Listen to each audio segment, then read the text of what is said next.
Hello everyone, and thank you for joining us today for our annual Happy Discovery of Korea event for overseas adoptees. For many years, Donghak Cultural Foundation has organized events to share traditional Korean culture with adoptees and families and communities. Donghak Cultural Foundation has partnered with many institutions and organizations to promote intercultural exchange. From musical instruments and traditional Korean dance programs to tea ceremonies at our Harvard University Workshop Series beginning in 2013, Donghak Cultural Foundation has strived to introduce traditional and contemporary Korean culture to Korean adoptees in America. Founded in 2003, Donghak Cultural Foundation is a nonprofit organization that strives to promote Korean and East Asian culture within American society. We have provided educational programs of traditional Korean music, calligraphy, dance, food, and language, and many outreach programs with different schools, museums, organizations, and communities. Through a collaborative exchange of Eastern and Western cultures, we aspire to raise awareness and understanding of the diverse cultural makeup of our modern-day society. Our Happy Discovery of Korea event was organized in partnership with Sylvia Wald and Po Kim Gallery. The Sylvia Wald and Po Kim Gallery is a nonprofit museum that promotes cultural harmony through the arts by sponsoring and hosting art exhibitions and other art events of national and international Korean contemporary artists. We are pleased to host our event here in the gallery with them today. We would like to thank our sponsors, the National Center of the Rights of the Child and the Consulate General of the Republic of Korea in New York. Today our program will be featuring a gallery tour and talk on contemporary Korean art with Professor Kyung-hee Pyun, followed by a Korean traditional music performance by Gammon. Since our conception, Donghak Cultural Foundation has promoted both traditional and contemporary Korean to Western societies, bringing many renowned artists to American audiences such as Lee Eun-no, Seo Seung-won, and Hamsa, amongst many others. Since 2015, Donghak Cultural Foundation has organized exhibitions of major contemporary Korean artists at the Korea Society Gallery. Our current exhibition, Diffusing Cohesion, is presented in collaboration with the Sylvia Wald and Po Kim Gallery. I will now introduce Professor Kyung-hee Pyun, the Associate Professor at Fashion Institute of Technology and the primary investigator of teaching business and labor history to art and design students funded by the National Endowment for the Humanities and Humanities Initiatives. She is also the co-editor of Interpreting Modernism in Korean Art, 2021, and Fashion, Identity, and Power in Modern Asia, 2018. She will give the gallery tour of Diffusion Cohesion and then proceed to the lecture on contemporary Korean art. So before our program begins, we just ask you guys to mute your screens. You may unmute during our Q&A portions, from which you'll interact with the instructions. So I would like to turn the camera to our professor. Thank you so much and enjoy. Thank you, Maya. So welcome everybody. I don't know how many of you are watching me during the live streaming, but I hope this is recorded and made available later on. Because I am speaking, I am pretty loud, but everybody else in the gallery currently wear masks following the New York City guidelines. So I am going to take it off because you can listen better that way. So, and then I turned on my alarm here so that 20 minutes of gallery talk and then 20 minutes of my lecture on Korean modern and contemporary art. So, without further ado, let me quickly introduce this exhibition called Diffusion and Cohesion. You probably see on the wall, Diffusion and Cohesion, and there are 8 artists, right? 1, 2, 3, 4, 5, 6, 7, 8. So maybe you can drop by in the gallery later on or some other time. But currently we have 7 artists in this gallery, and then Raphael Shirley's work is shown on the first floor of the building lobby next door. So If you look at right next to the title of the exhibition, this work is by Rodney Dixon. So this is a new installation to show artists' response after the COVID pandemic. So there are a group of artists who create painting style two-dimensional work. So this is Rodney Dixon. He made a thick layered oil painting, and this one shows the physically intense sessions. You can imagine, somebody working on this canvas for a long time, and I don't know how well the surface is going to be captured, but I can tell you that the depth of the oil painting is at least 2 inches thick in certain areas, but certainly it's 1 inch thick, and in a way, like he poured those painting on the canvas. So this is probably what Rodney was doing during the pandemic, quietly in the office.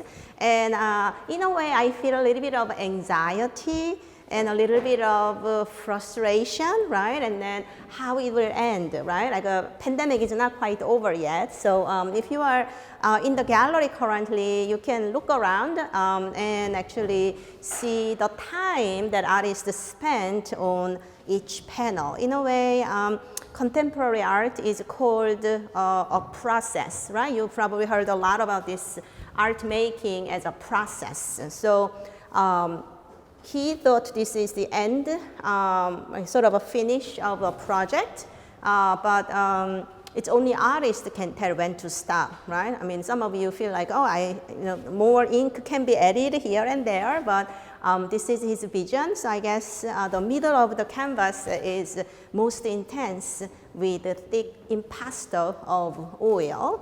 So now let's move on to the second artist. Her name is Kyung-Hae Heo. She's based in Paris, but originally she's from South Korea. And this is also another two-dimensional painting style canvas, but the middle part, if you haven't seen the website of the gallery, probably you saw the two-dimensional surface of it, but the painting is like a mountains. You have a big ridges in the middle of it, and this is acrylic paint on canvas. So it's not that there is a sponge or anything. As you can see on the surface, there is just a thick layers of paint. And then in this case, paint is rather longitudinal in a way. It's more like a, like a children's dessert, style, like gummy, style ink. But then you can see the layers of it, underneath, just like sand near the ocean beach or something. So this is also the time and the effort that the artist is spending for many, many hours. So she intentionally wanted to leave traces. Like, all the human beings also want to have some resonance of their existence in the world, right? So here, Kyung-Hae Heo wanted to leave all those traces on the canvas. So I think it's really meaningful. I don't know what she was thinking of it, but as a person who just went through the pandemic, I also think 300,000 people in the US, right? Like we lost that many lives. So something that insurmountable amount of effort and many, many lives. I think it's all condensed in this kind of work. So now if we move to the third artist, this is Gil Bravel's work. He's originally from Australia, and then, but he spent many time in Texas and southern France. I guess he's really cosmopolitan in a way. So here, again, when I saw the work on the website only, I thought this is painting, like a, three-dimensional, like a illusionistic painting of cubes. But I was very surprised to see this work in person because it's in a way sculptural hanging, right? It is wood and resin. So I knew that although the shiny surface is made of resin, resin is like a wax type of material that contemporary artists uses a lot to make three-dimensional objects. But I am really blown away by this complex surface of it, as if this is city, right, or ruins of buildings. It is magnificent with those colors. So this is Gil Brovel's work, and he is interested in distortion of reality. I mean, he's very successful in convincing viewers of that. The reproduction of the images and the actual works are totally different. I mean, whoever knew that there are caves and that many little cubes inside. He is interested in this philosophical question of duality, what is reality, what is not reality. And many of you actually feel that way considering how many hours you spent in front of your screen, right? Your friends, what do you think of your friends? You haven't seen them so many years, not many years, I'm sorry, so many months. And what is reality? The person's screen image, or is it the real person that you used to know? So this beautiful work actually poses a lot of questions of this duality, and duality such as reality versus virtual reality, virtuality, or you can also think about what is living versus what is dying, right? We saw so many deaths in recent months. So those kind of dualities. What about being static versus being moving? He also has some sense of speed and movement. So what is excitement versus isolation, right? Like all those conflicting ideas are well represented in this visual world. So if you come to the fourth artist, this is work by Eun-Seo Choi. And I think the curator intentionally put this together because it's like a building style canvas work, and then you are now moving into the three-dimensional work. So this is made of that flame worked borosilicate glass. I thought it's just plastic, but it was not actually plastic. It's a transparent glass, like I guess glass threads, right, or glass strips, and it is intricately combined together in order to make a something like a natural objects. It grows out of the geometric and artificial place, but in a way, to me, it looks like seaweed growing, or trees growing in the middle of the apartment complexes. So this artist was also interested in geometric structural patterns, and she studied textiles. So that's why you see that intricate woven images all together. She wanted to convey the images of a psychological trajectory of human struggle and personal aspiration. So in a way, like trees are sort of stuck inside a building, right? If you know that bonsais of Japanese horticultural tradition, right? They want to grow trees into certain forms, right? So it's not really like a representation of a bonsai, but when she mentioned that struggle between personal aspiration and your surroundings, I think it captured that dilemma really well, right? Like you want to grow all sides, but you are confined into that, grid building blocks, so you grow that much. And then if you see here, these are slightly different structures. There are large buildings. To me, it looks like buildings, but like rectangular structures. And then you have trees growing, but in a way, trees are so high that it touches clouds, perhaps. I mean, that's what I see. But here, again, the ideas of reaching whatever the goal is versus liberation in a way, right? Like you want the trees to be away from those confinement and just the free flow, but they are not actually free flowing, right? So clouds are inside those rectangular structures. So in a way, it's a little fantastic in a way. I mean, I consider a little bit of surrealist interpretation even. I mean, if you think about the surrealist artists from the 1920s and 30s, they also thought a lot about dreams and impossible dreams and illusions and visions. And I see a little bit of those elements in Eunso Choi's work, but extremely intricate. Can you imagine, like, weaving all these glass together in order to make what, like how many cube blocks, right? Repetitions of cube blocks. So it is an amazing representation. So now let's go to see our, I think this is the last artist in this installation, and his name is Taeju Park. So this one is called Digital Being. Hello, NFT World 2021. So while you were watching a lot of television news, or maybe you only watch the YouTube news. I heard people never watch television news anymore. So Taeju Park was always interested in these ideas of reality versus virtuality. So here he only shows different national flags in a very small stand type of screens, and then it is also projected.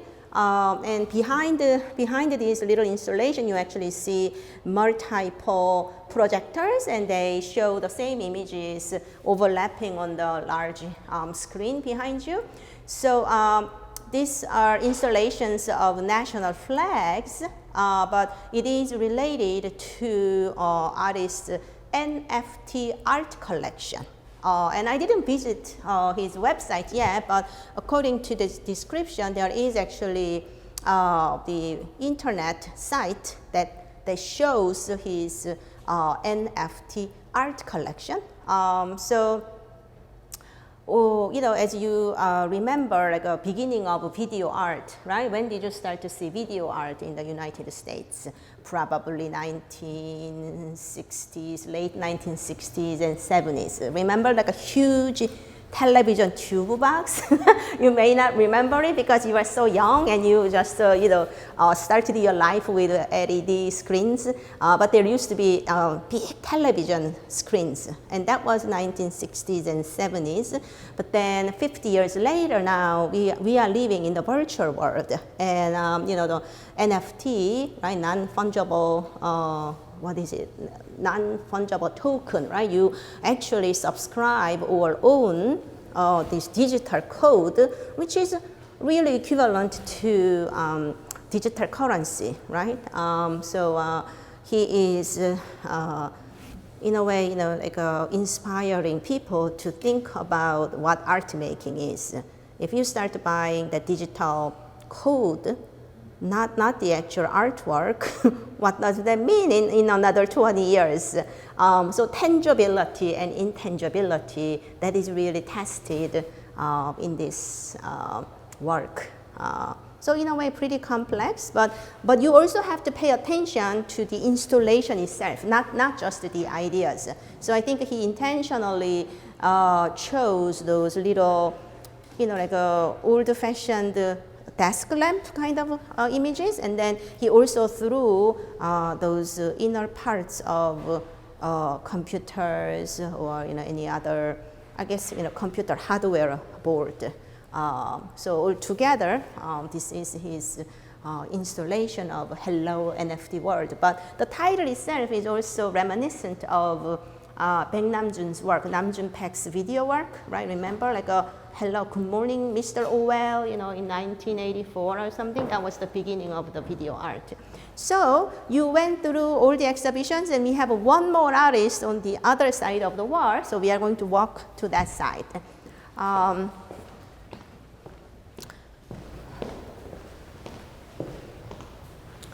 Actually, on the way, you see a little clock style round work on the wall. That is also Taeju Park's work, and that is like the memory chips, or what you will see inside the computers or even your cell phones, I think.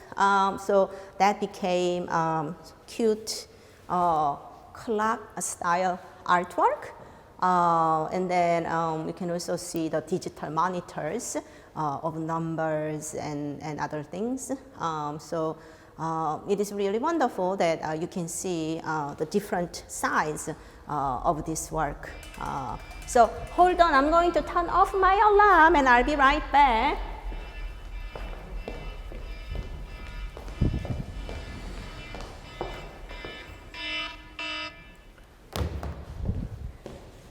So we have two more artists here. So James Cullinane, and this is also panel painting in a way.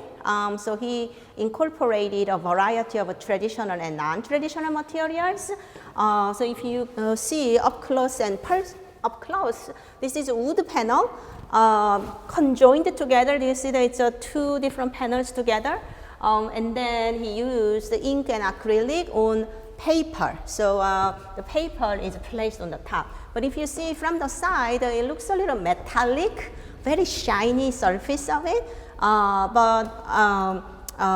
Paper is durable, so he put many layers of ink and acrylic paint over. So abstract work, but in a way, to me, it also reminds that our connectedness in the digital world, right? As if we are all those dots, then we are somehow intricately related all together. Or maybe like stars in the sky, or maybe little sea creatures in the ocean. Like intricately interrelated together. He says he was usually inspired by a book of architectural diagrams. So maybe it is the shape that coming from the medieval architectural boards. Like if you're in the ceiling, there are little bit pointed arches and this type of angular shapes. So architectural diagrams is his source of inspiration, but it involves many other imageries. So that was called storm-tossed banner. Maybe it's related to storm. And then these two paintings are striped on the canvas, and then you have pin, to me it looks like a clothespin placed on the surface. And this is map pins, like round head pins, and then paper on panel. And then in relation to the image that I was referring to, this is called the ribbed bolt, like your rib cage. It's not the round arch. This is actually ribbed arch. So it was a very popular church structure during the Middle Ages. Romans used round arches, but in the Middle Ages, Gothic style architecture usually use these pointed arches. And if you use pointed arches, you must have that ribbed vault ceiling. So now here clearly we can see his inspirations from architectural diagrams in the city of Cologne, Germany. There is a humongous cathedral in Cologne. And then if you see the next one, it looks like flowers. To me, it's like flowers. But you can see the same structure. Here, these are fully covered with bricks inside and outside. And the motif is used in order to create sort of round, floral shaped imagery. And then he wanted to add a little bit more structured layer, so that I think he put the pins together.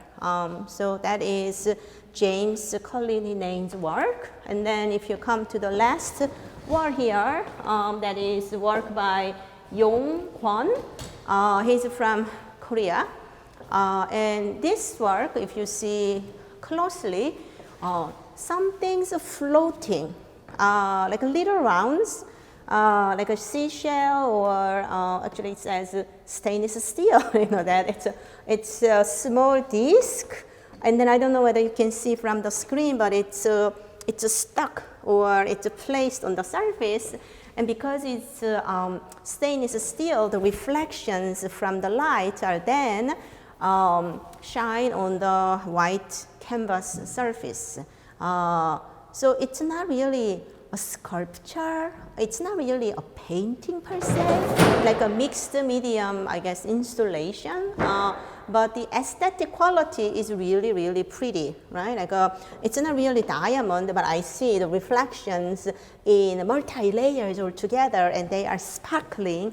And before reading the description, I actually thought these are made of mother of the pearl. You know, do you know the mother of pearl that is often used for Korean lacquer surface? So very intricate. I guess time-consuming, but imagine the lights are different colors, right? Like a pink colors, and you can see the reflection of a pink on the canvas or purple on the canvas. So there are a lot of possibilities, and I wonder how it would look if he hangs this outdoor in the broad daylight. Then you will have like a very strong reflection of the sun. So it would look more like a Anish Kapoor's outdoor sculpture. I don't know whether you've seen Anish Kapoor's huge outdoor sculpture that's usually concaved mirror surface, and then it actually reflects clouds on the sky on that mirror surface. And this will certainly have a lot of reflection quality on it. It's a stainless steel, but it's really well polished stainless steel, not just a dull steel. It's a, almost like a silver surface, really shiny surface. So I'm very impressed with this strategically placed spotlights that he's describing. So he says rays of light are then transmitted into the discs. That's really true. So multi-layers of interplay of lights in the metal surface and the canvas itself. It's almost like a mirror, but almost like a porcelain or lacquer surface. So new materials excite artists and the audiences, right? Are you inspired by the work? We don't have many people in the audience today, but thank you so much for coming. This is a great opportunity for you to actually see the work closely. If you are in the audience, not really in the gallery together with us, please make time to visit it. This is near NYU, Lafayette Street. So I am going to then finish the gallery talk because the Donghua Cultural Foundation told me to give a little bit of a survey of Korean modern and contemporary art. So we are going to turn off this camera, and then our team is going to show the video. Not video, sorry. We have one video, right? So the artist here, Raphael Shirley, we are not going downstairs. There is a video that they can play. So you will see the video, I think. I don't know how they will show it. And then shortly after, I am going to show my PowerPoint presentation on the Korean modern and contemporary art. And while they are doing it, I also want to introduce my book. This is the book that I just wrote. It came out on September 30th, and it is called Interpreting Modernism in Korean Art, Fluidity and Fragmentation. So I am one of the editors. Chung Ha-woo is another dear friend of mine. So we worked on this book very hard. So just like this artist that you see in the exhibition, 2020 is a sort of a time for your own self-reflection, right? You probably started a new hobby or organized your millions of digital photo files, right? You were probably doing something, or one friend told me that she started cooking from page 1 of a cookbook all the way to page 179 of another cookbook. Maybe you tried all those recipes, right? So during the pandemic, exactly last October and November, I was working really hard to edit this book.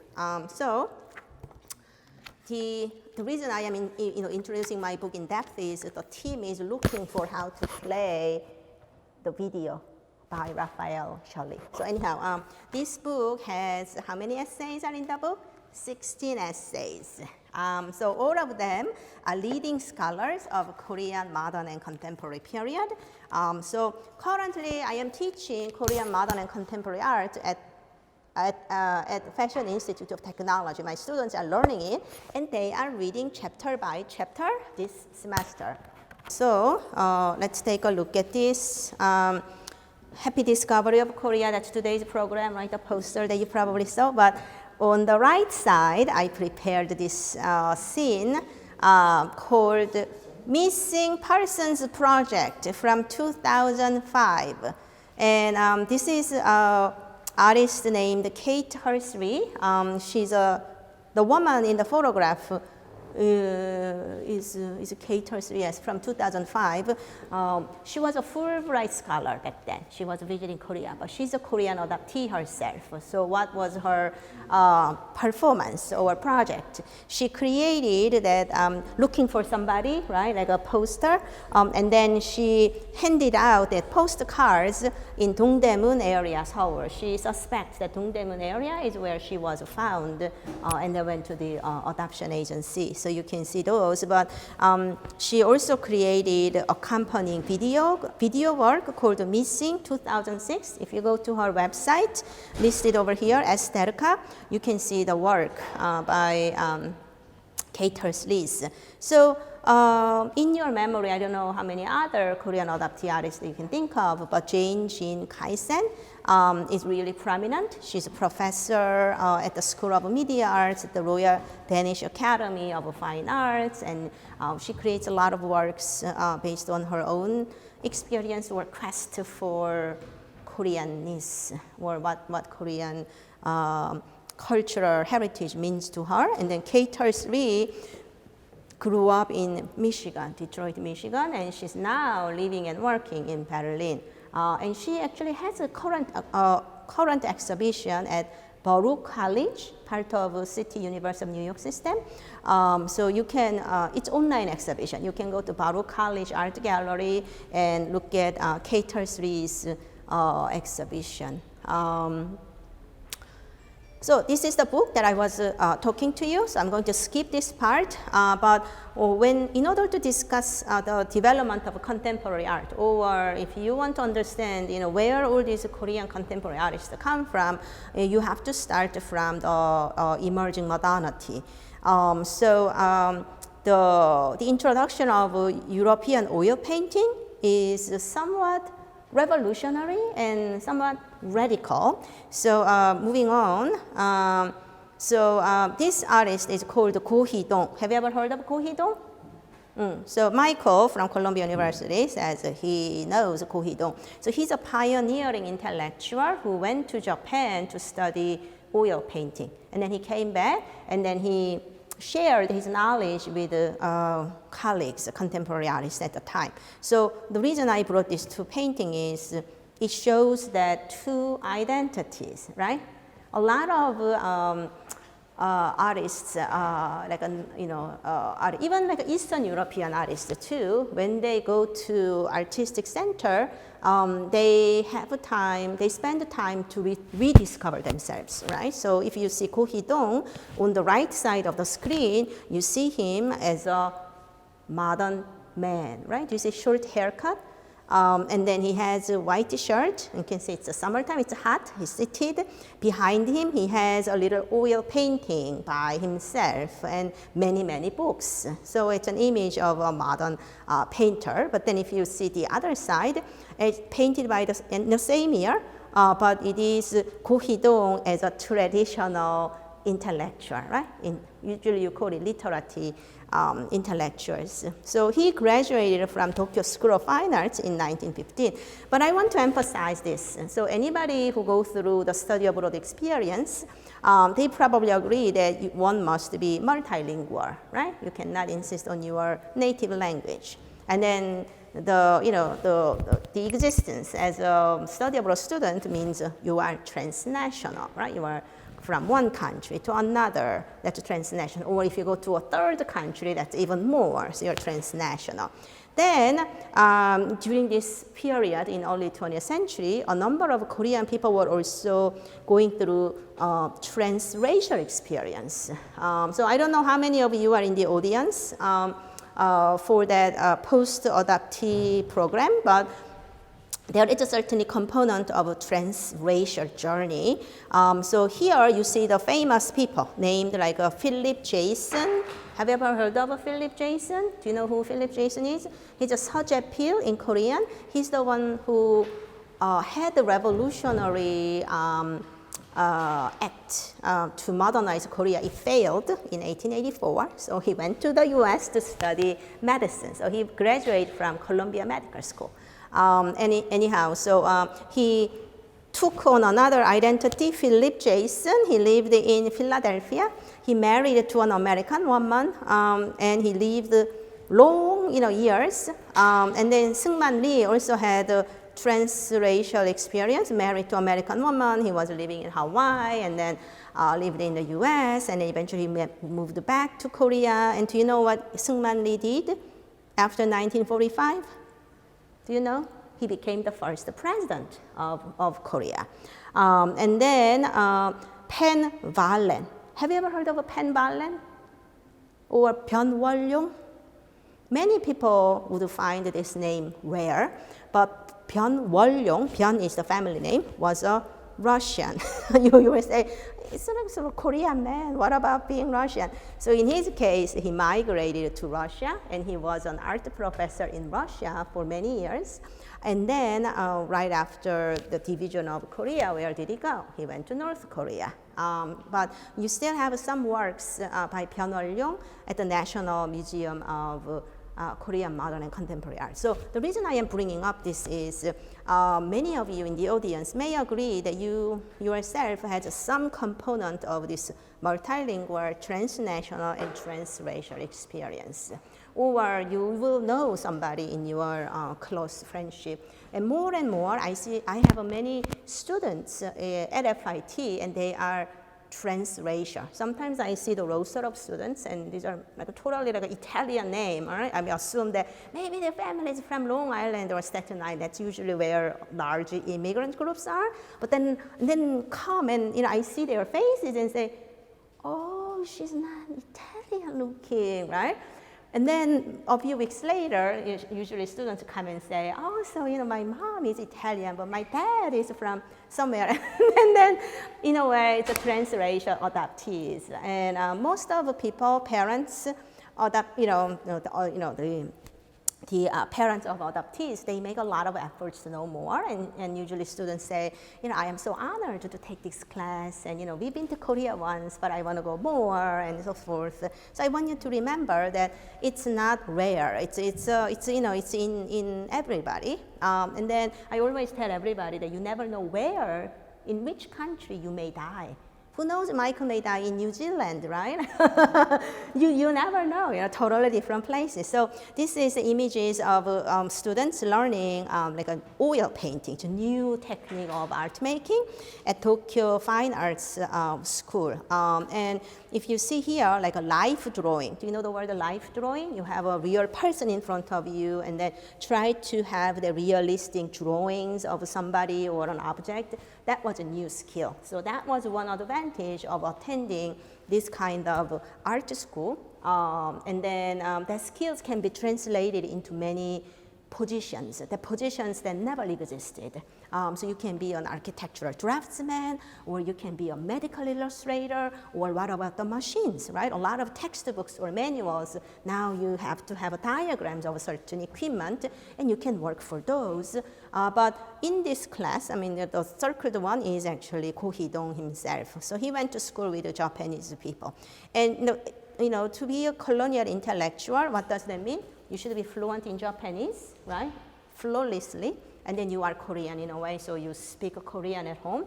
Most people like Ko Hee-dong, who was born around 1900 or earlier, they are also fluent in classical Chinese. They may not speak Chinese, but they read all those Chinese classics and memorized it. Extremely erudite. And then if you want to be an artist, what is the lingua franca for artists? French, right? You have to know a little bit of French. These days, just plain English, right? New York is the center, but you have to know French. And then people learned English. A lot of intellectuals of modern times, they were also Christians. They went to Christian mission schools, but not all of them, but that's how they found opportunities to go to the US or other countries. So Ko Hee-dong is well versed, as you see here, in traditional ink painting, and that is actually Ko Hee-dong's studio. Currently in Seoul, you can visit Ko Hee-dong's studio. That is an example of well-to-do Korean, I guess, Korean middle-class house. So he was very good. And then suddenly, if you now go to 1910s, people like Kim Kwan-ho started painting female nude. Can you imagine? Like people in 1910s, right? Like can somebody, can anybody have seen these female nude? So obviously, Kim Kwan-ho was also going to school in Tokyo School of Fine Arts, and then he followed the Japanese tradition of European painting, and two women, taking bath in the sunshine. So if you see the contemporary newspapers, you have caricature, saying that, I am so embarrassed to go to the art exhibition because there are women who are naked. But being naked and being nude are two different things. These are classical models of beauty, right? So that's why women are shown here. So there are very radical, provocative artists, and most of the time, artists are men, right? Because in traditional society, male heirs were only educated, right? But sometimes you have a woman artist like Na Hae-seok. Have you ever heard of Na Hae-seok? She is very prominent family's daughter. So because family was wealthy, she went to Tokyo to study, but she realized that she wants to be an artist, and family said okay, so that she became the first woman artist of oil painting. And this is the photograph of Na Hae-seok and the husband. You can see how stylish they are, right?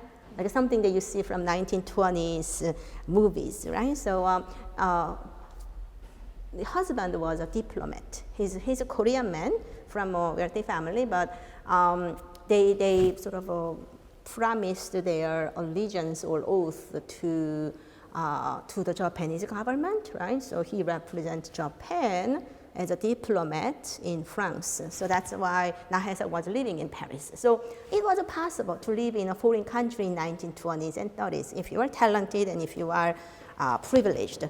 So I am not going to talk about her sad life, but she was pioneering in creating these kind of sceneries, European sceneries or Korean landscape in oil painting. In a way, she had a high society life, but her later life was very sad. So I'm not going to say any more. You should look for it. Maybe you have more reflections on her life. And do you know Korean actress Na Moon-hee? Moon-hee Na? It's very a sort of a grandmother type of actress now, but she's related to Na Hae-seok. Anyhow, these two artists, the reason I brought them is Im Yong-yeon and Nam Sun-baek, especially Im Yong-yeon, like Mr. Im, he went to Yale University in 1920s. I mean, even today, going to Yale University is a big deal, right? But he went to Yale University, and he graduated as the first student, a first record. So that with the scholarship that he got from Yale, he went to Paris. So in Paris, he met the future wife, Nam Sun-baek. Nam Sun-baek was also from equally wealthy family. She was studying in Paris to become a painter. So you can see the couple's black and white photograph back in 1930s. And then they were originally from North Korea, like the North Korea side of the territory. So Im Yong-yeon was the art teacher at Osan High School, and that is where Lee Jung-seop was a student. So Im Yong-yeon is a teacher of Lee Jung-seop. Do you know Lee Jung-seop? So you sort of, I never heard. Lee Jung-seop is a famous artist who made bulls, like a bull, like a enraged ox, like a picture. You can search for it, Lee Jung-seop.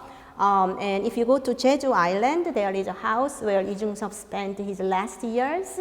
missing his families and so forth. There are some biographies and movies based on his life. But anyhow, Im Yong-yeon and Baek Nam-sun, they were living in Paris, and then they came to Korea in 1930s, and they're very important figures in cultural society, and these are paintings. But recently, I don't know whether you are following Korean news or not, but Baek Nam-sun's work, this one called Paradise, was originally in Lee Gun-hee's collection. Do you know who Lee Gun-hee is? He was one of those company owner of Samsung Electronics, and he passed away. And then he was an art collector, so he gave his collection away. He recently died. He was on a bed for a long time, sick. But then recently he passed away, so that all those his estate was given to certain organizations. So Nam-sun Baek's work was in his collection. So a lot of people rediscovered who Nam-sun Baek was. But she was living in New Jersey for about 40 years.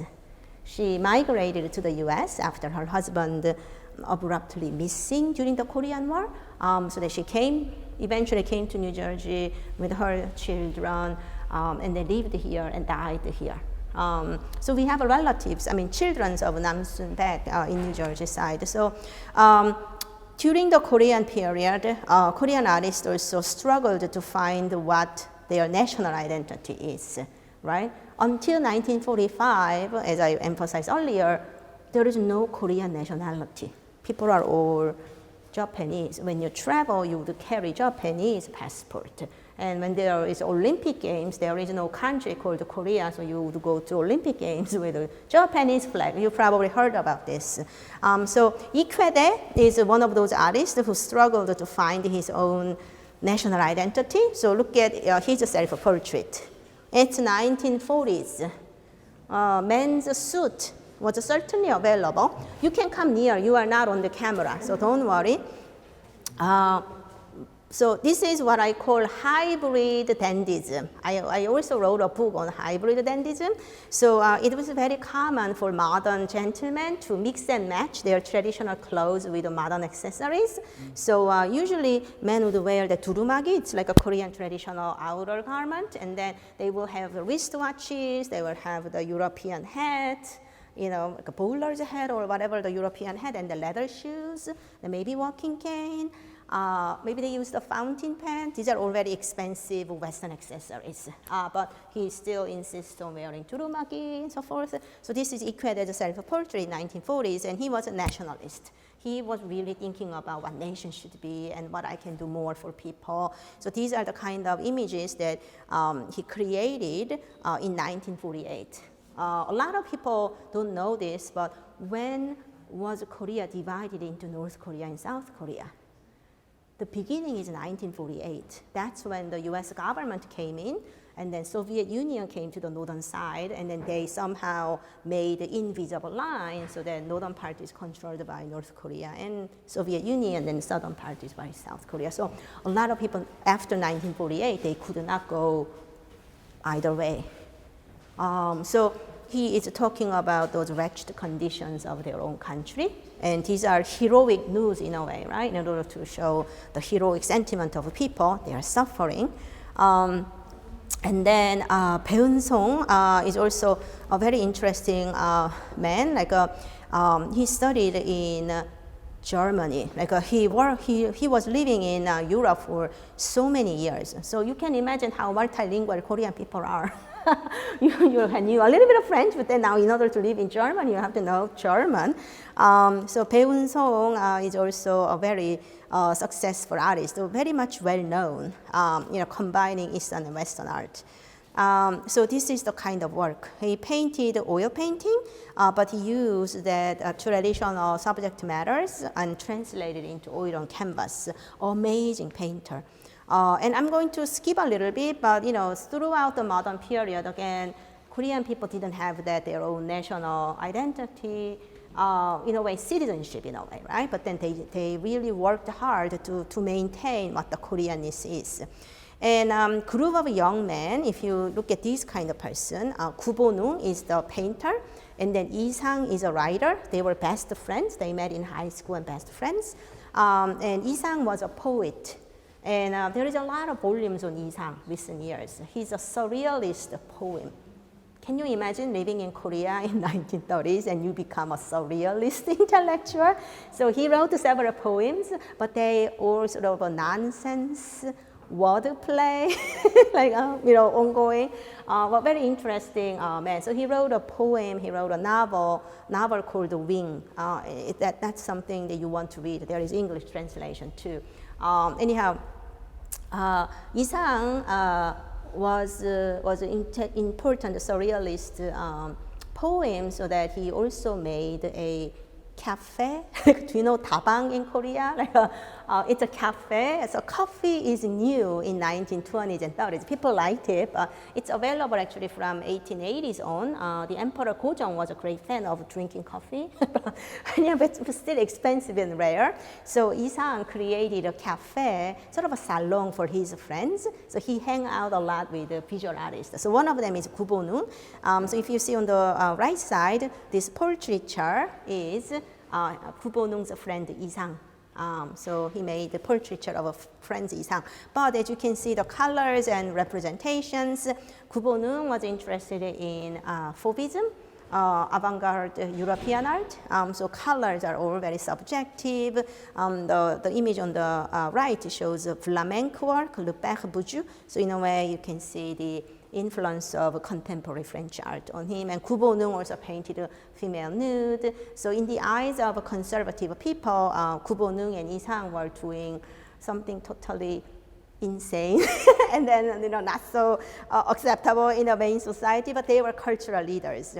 And Hwan Gi-kim is young at the time. Imagine Hwan Gi-kim, 1940s, he was barely 27, and he also was involved with a lot of avant-garde movement. He was a little bit of a cubist artist in the beginning. But the reason I brought up Kim Hwan-gi is he's a great example of finding that balance between his national identity or understanding of cultural heritage with contemporary style. So if you see on the right side, this is his jar. He painted a lot like this in 1950s. So it shows most representative types of Korean porcelain, but it is oil painting. So subject matters are about Korean heritage. And the jar that you saw is actually from the late Joseon dynasty that you see on this screen. But Kim Hwan-gi was living in Upper West Side from 1963-ish all the way to 1974. He was living near Lincoln Center. So he came to the US to become a prominent contemporary artist, and he was already a professor when he came to New York, but he abandoned that position and worked really hard and created abstract art. When he came, 1960s, that's when a lot of American artists were painting abstract art, so this is his examples of abstract art. So it's a huge leap, right? Somebody who's making the figurative painting and then now, abstract art. So if you really consider the beginning of Korean contemporary art, many people would start with Korean informal, 1950s, and then Dansekwa, that is subsequent to 70s and 80s. So even today, if you go to the Brooklyn Museum or if you go to the Museum of Modern Art, a lot of pioneering contemporary art that you are going to see are related to Korean informal and Dansekwa. So the reason I am pronouncing informal is because Korean people insisted using the French word informal. It literally means informal or abstract, but they were reading the French theorists in 1950s.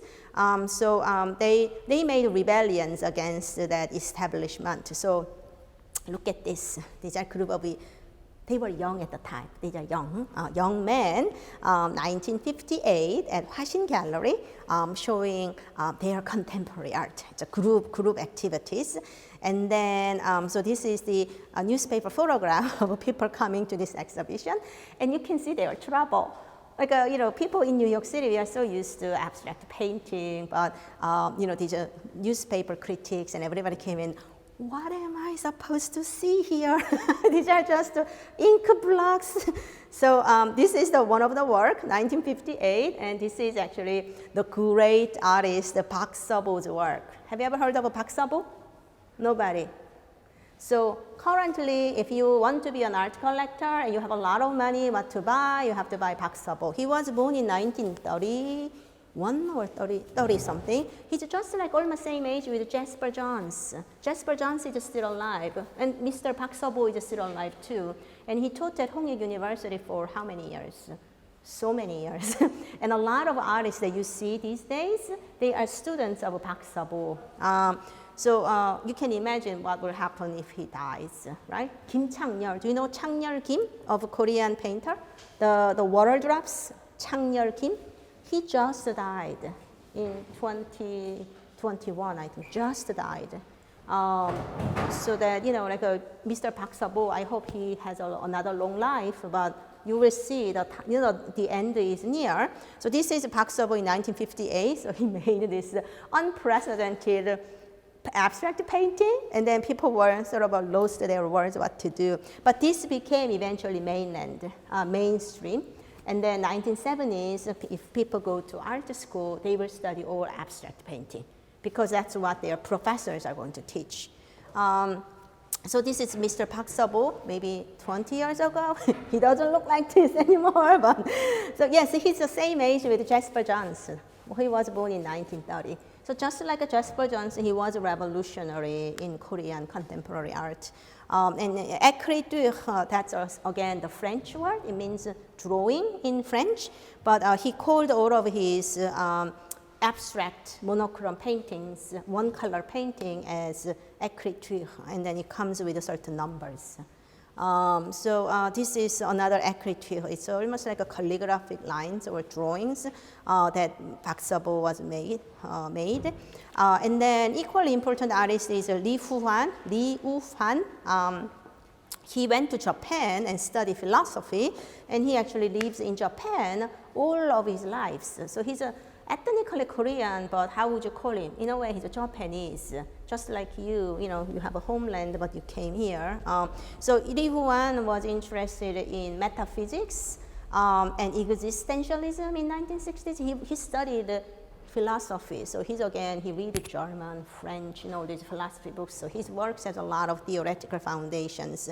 So then Korean contemporary art was also influenced by postmodernism. So these are called 민중 미술, like a people's art. So if you are somehow forced or asked to make that abstract painting for 20 years. Whenever you go see the major exhibition, it's all about large canvas abstract painting. How would you feel? You would feel that your reality is so much detached from, you know, like that artistic world. Or artistic world, they are insulated from the contemporary affairs. So young artists, again, you know, artists in their young 30s and 20s, they wanted to do something very different from what Mr. Park Seo-bo was doing. So this is a Minjung art. So they are back to figurative art, and then they want you to paint people's lives, ordinary people's lives.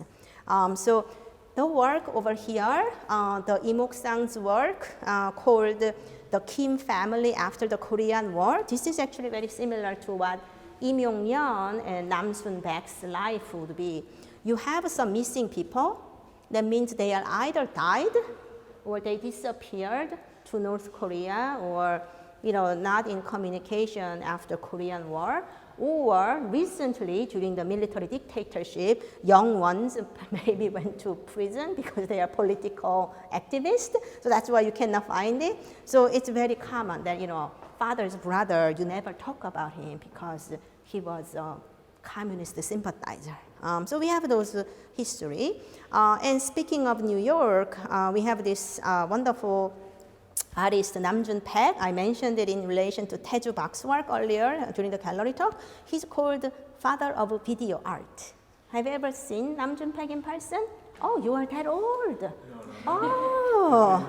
Oh, okay. He died in 2006. Oh, you met him during his life. Yeah. So a lot of New Yorkers, when I talk to them, they say, yeah, I know Namjoon. You know, I met him somewhere. So he was very active, and his own Soho studio is not very far from this Lafayette Street. So he loved the neighborhood, and his wife is again Japanese, Shigeko Kubota, and currently Shigeko Kubota's video work is on view at the Museum of Modern Art. So people in the audience, you should go to see the Shigeko Kubota's work, very similar to Namjoon Paik's. It's a video art installation.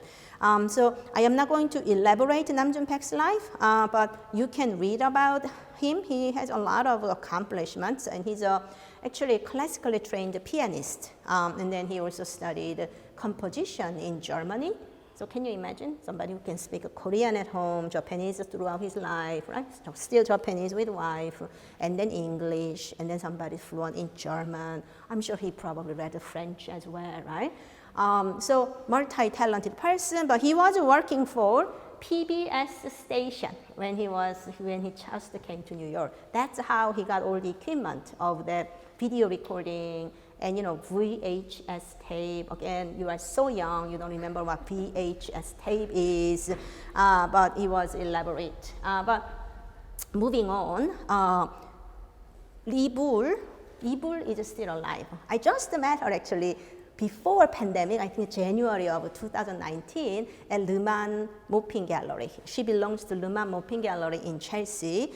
And Lee Bull used to do a lot of body painting, like an installation, like a nude, you know, like not installation, like a performance art. So I always remember Lee Bull as a short haircut young woman, but she got old too, you know, the time, you know, you cannot resist the time. So Lee Bull is now about almost 60 years old. She was born 1960s.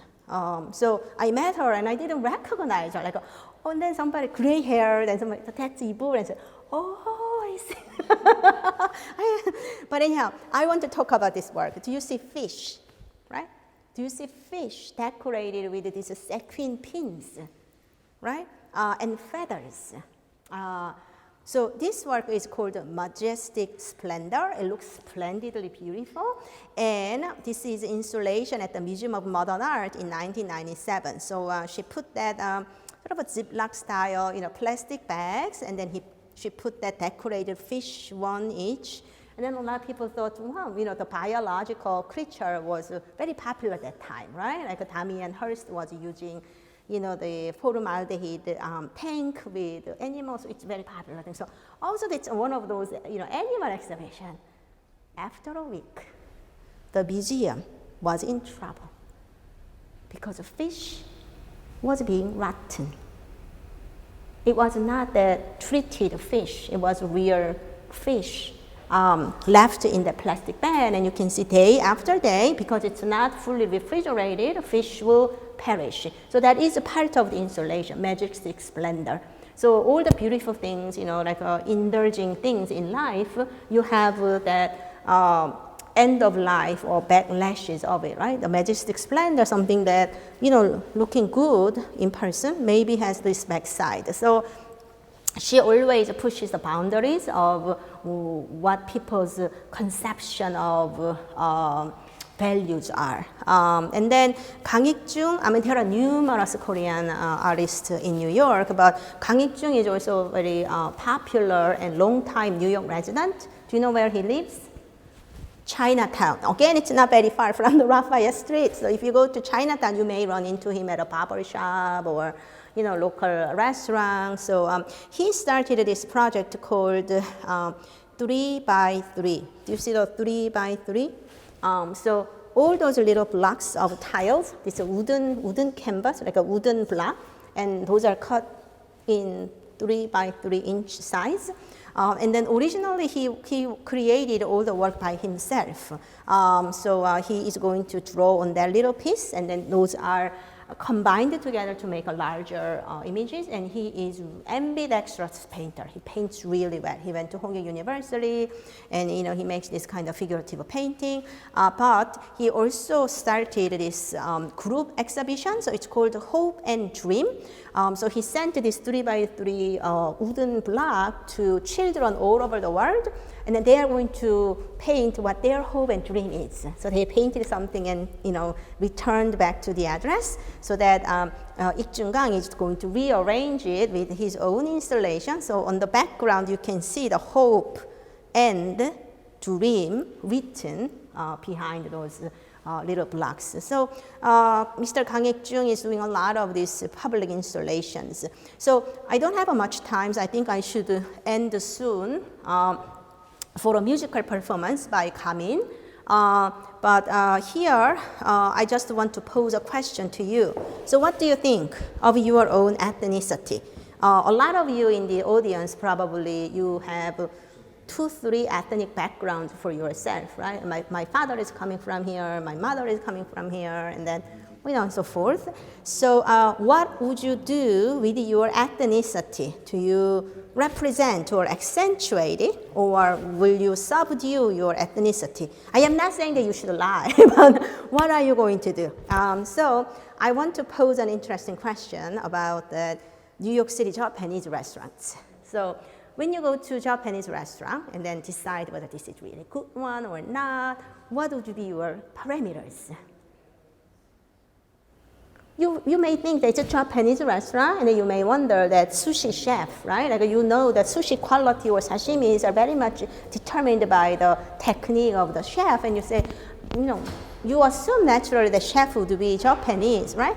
But there was an article in the New York Magazine that more and more people in New York City, they are not Japanese by ethnic background. You have a talented sushi chefs for excellent Japanese restaurants, but they are either from Mexico or they are from Argentina. They are not necessarily. And you can make it equally same case for French restaurant too, right? Like they are not all French, right? Like anybody can have that high culinary techniques. So what are you going to do? So if you see on artwork on the left side, what does it look like? One may say it looks like a botanical garden, or like a covered with glass. So when you see this kind of artwork, you don't necessarily think about what the ethnic background of an artist might be. You just want to see contemporary art that addresses universal questions of living, but you are not really interested in the ethnicity per se. And in many cases, you don't know the ethnicity until you read labels on the wall, correct? And then when you realize that, this artist has a name that is very, let's say, South Asian, right? Then you start to see that what is Vietnamese about this work, right? So, among these 5 abstract paintings, can you guess who would be the artistic background of each person is? In essence, you should not know anything, right? But we want to see. So this is a famous work, but do you recognize who the artist might be? So here in the audience, not many people knows what that is. It's a European, building, right? But this is an installation by artist named Seo Do-ho, Home Within Home Within Home. And again, Luman Mopin Gallery in Chelsea represent this artist. So a lot of people just see this building, and it's a large installation of fabric, and then you go in and walk around, and then you feel like, so this is the building. These are all houses that Seo Do-ho used to live in various cities around the world. But if you see very carefully, the actual sewing technique of this transparent house with very little seams around it is coming from the Korean traditional technique called gopsol or gekki. Like when you make a winter garment, because you use transparent garment, semi-loosened garment, you don't want to show like that 1-inch thick seams, on the shoulders, or another seams on your waist. So you make it really tight seam, and then you make it very thin, like paper thin. So that is extremely thin seams, and that is used. So when you see the work in the gallery space, you don't necessarily imagine what the ethnic background might be. And then this kind of photograph is rarely shown, but actually a lot of works are produced in Dongdaemun garment area. It's almost like a New York City garment district, and you have a skillful artisans. You need a lot of skill. And then they have high quality sewing machines, and this is how it's produced. So he makes many smaller objects, toilets or lamps, all those house objects are made with polyester, sometimes silk, but mostly polyester in this technique, and then it is sold. So what would you like to do? So look at this. I always pose this question. What do you see on the screen? What would you see this woman come from? Like a Chinese martial art movies, right? Yeah. Like if you ever see like a kung fu movies, like the flying masters, right? Like with a long robe. So it's a Chinese actress. She's actually a famous actress. I don't remember her name, but it's a famous actress. And then you see the Chinese landscape in the background, right? And then so who probably shot this video art or movie? Maybe one of those Chinese contemporary artists, right? It's a Chinese location and Chinese artist, but look at this screen. Do you know this man on the right side? Have you ever heard of this man? Isaac Julien. So, the image on the left side is actually 10,000 Waves. It's a video work created by Isaac Julien. And then it was at the Museum of Modern Art, the second floor where you have a special exhibition was. So ignorant me, like I went to this exhibition in 2010, and then I saw this name, Isaac Julien, but do you see Julien is written with an E? So I thought maybe it's a French man, somebody who's very stylish, shooting. And then later on I realized that Isaac Julien is that artist that you see on the screen. It was totally unexpected. So this is what I'm saying, contemporary artists, they have a freedom to make any type of artworks, and he simply brought all of his crews and then collaborated with Chinese cinematographers and create this beautiful video. You have to watch this 10,000 Waves. It's a beautiful video work. And the reason he had a Julien with an E, not A, in Anglo American spelling is because Saint Lucia, where he came from, was originally French colony long time ago. So you can see like this complicated ethnic backgrounds. So without further ado, I'm going to wrap up, but I want you to keep thinking about this aspect of what are you going to do with your ethnic background. Do you think the Jackson Pollock is American enough, ethnic? And finally, this is work by the artist who actually represents this gallery, Po Kim's work. Do you see Po Kim's spelling over this work? So he was an abstract painter. Po Kim was living in New York for many, many decades like this. So you will encounter so many people from different backgrounds like this, so that whether you are in a gallery or you are joining us from home, I want you to keep thinking about these aspects of authenticity versus marketability, and you keep asking yourself, coerced exoticism, because of the way you look. A lot of people may ask you like where are you from questions, right? You can politely refuse to answer, but there are a lot of instances of coerced exoticism in various contexts. So what are you going to do about it? But my advice for artists and for most of my audiences is you should employ your ethnicity as a strategic asset. So being transracial may be an asset, or being transnational is an opportunity. So thank you so much for listening to my lecture. And the Maya is going to introduce the second component of the program. Thank you so much. Thank you so much, Dr. Pyun. That was fascinating, and we appreciate you coming to speak today. So we're going to move on to the next component of our event. We're going to continue to the gallery downstairs for a tour of Raphael Shirley's installation titled Sky Obscured and Revealed. So let's head down, and then after that we'll have our musical performance.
which will be by Gamin. Gamin is a designated Usija, official holder of Korea's important intangible cultural asset number 46. Currently, she was selected as artist in residence at the Here Arts Center in New York City, and her album Nong was released by Innova Records. Gamin's Carnegie Hall solo debut, scheduled for March 2020, was postponed due to COVID-19, but this year Gamin was awarded the prestigious 2-year fellowship. She will be playing the danso, piri, and sangwon today. She will perform and discuss the history of traditional musical instruments following. Hi everyone, my name is Gamin. I play Korean traditional wind instruments. So today I'm going to introduce Korean music, especially traditional classical music and folk music with wind instruments. I have 3 different types of wind instruments today. First one is piri. This is piri. This is bamboo wobo. The reason I say wobo is because the reed is double reed. So this is made of bamboo, and you see instruments very small. So it's not much modified. So Korea, we preserved really well. And instrument is long history before like 10th century. We are assuming like 7th century it come from China. But instrument and music was Koreanized, so we have traditional Korean music character. And this instrument was performed in folk music and folk music very widely. As you listen, the sounds of instrument is quite loud. So in the ensemble, piri used to lead melody, and role of piri is much more for main melody. First piece I'm going to play sanjo. Sanjo is solo instrumental music. Literally means scattered melody. So it is composed by a master musician with improvisational, technical master performance. But later on, it was very much fixed. So we have a school. So this sanjo is composed by Seo Yong-seop, and usually we have a percussion for rhythm, but today I play solo.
I have another instrument called 생망.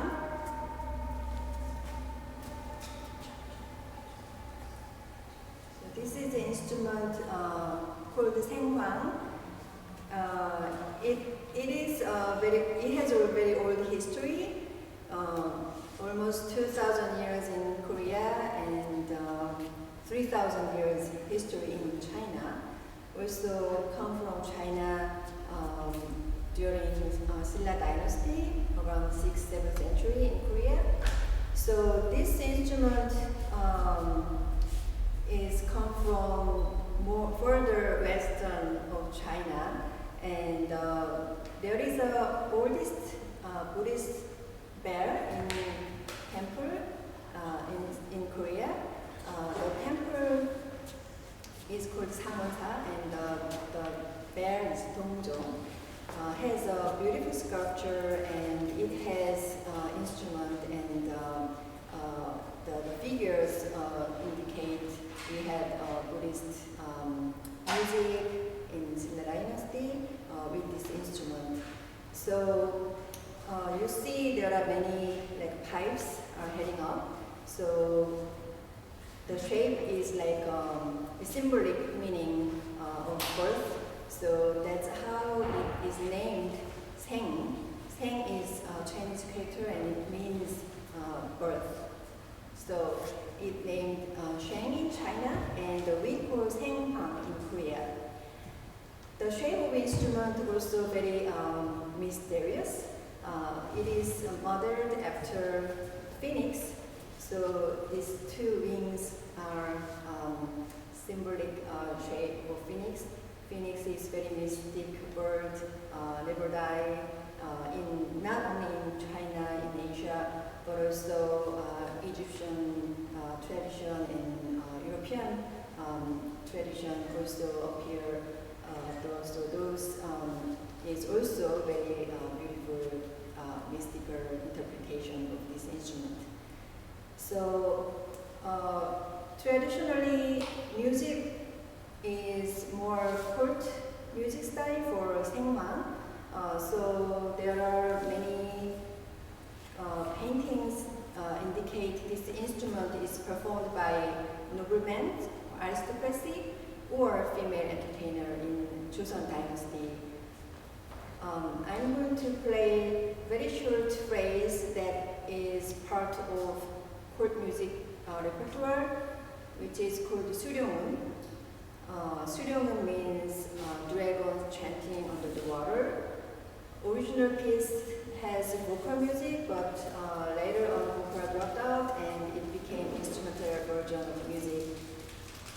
Usually played ensemble, but I play solo today.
As you listen, the sounds are very much gentle. There's not many melody. It's more like harmony and very sustainable note for other instruments. So this is more like supporting, and other bamboo flute make colorful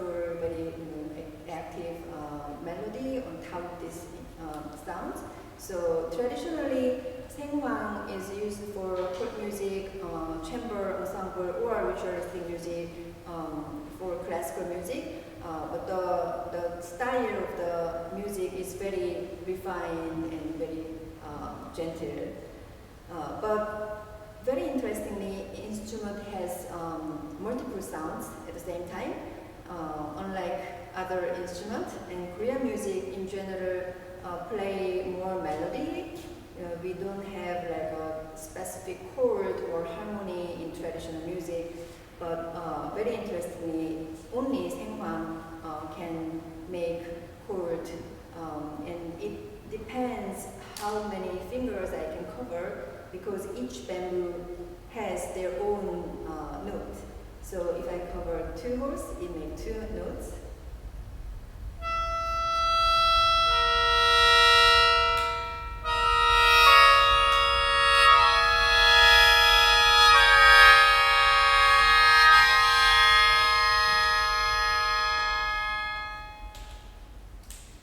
So it makes multiple notes at the same time. Also, inhale and exhale both make sounds like a harmonica. So it is very interesting instrument.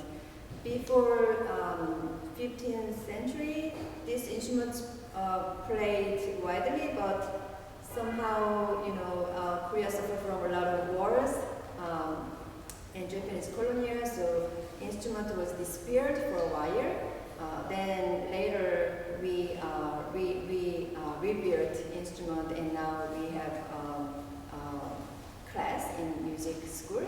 So now it's getting back.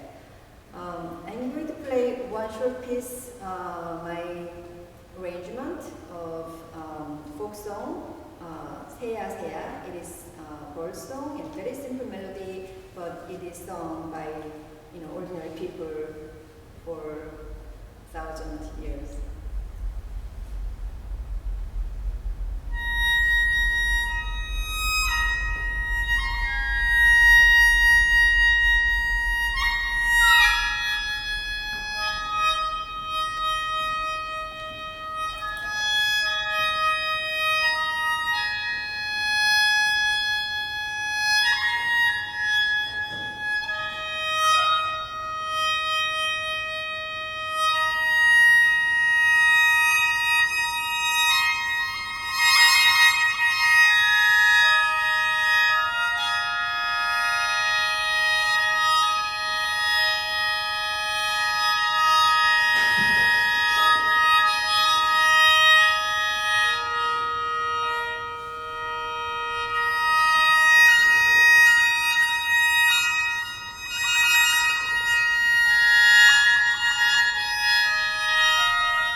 If you are interested in learning Korean music, Korean melody, Korean instrument, I would recommend you try this instrument. This is called danso.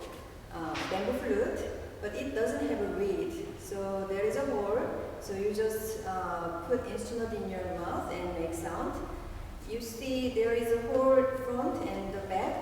So there is only five finger hole. So which means it has 5 notes. So Korean music is consists of 5 pentatonic scale, and if you can make sound with hand solo, you can play any Korean song. Because Korean music is consists of 5 notes pentatonic scale. So I can make 5 notes, so one by one.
One of the representative Korean folk song Ariran, and hope you enjoy it. And if you are interested in more Korean music, go Google and search Korean music and Gamin.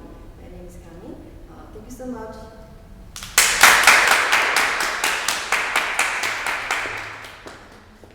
So thank you everyone for joining us today. Hope that you had an amazing experience at our event. That concludes our event today. Thank you so much for joining us.